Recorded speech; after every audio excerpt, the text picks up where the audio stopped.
محترم مولانا ہم تمام کے سامنے استقبال رمضان کے تعلق سے مفید باتیں پیش کیے ہیں، جن میں ایک مومن کو کس طرح سے رمضان کی تیاری کرنا چاہیے، اور محترم مولانا نے رمضان کی فضیلت کو بتایا کہ اس میں روزہ رکھا جائے تو اللہ تعالیٰ حسن اخلاص سے جو آدمی روزہ رکھتا ہے اللہ تعالیٰ اس کی گناہوں کو معاف کرتا ہے۔ پھر آپ نے قیام اللیل کی فضیلت کو واضح کیا، اور پھر لیلۃ القدر کی فضیلت کو واضح کیا، پھر قرآن کی تلاوت کو ادا کرنے کے تعلق سے تلقین کی۔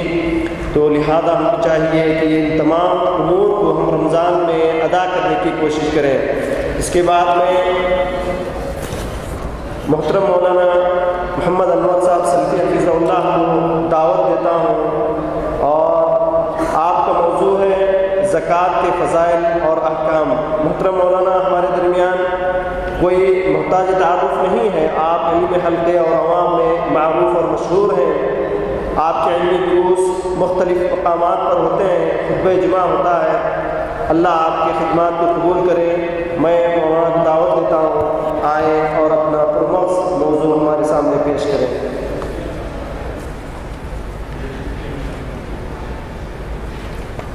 السلام علیکم ورحمۃ اللہ وبرکاتہ۔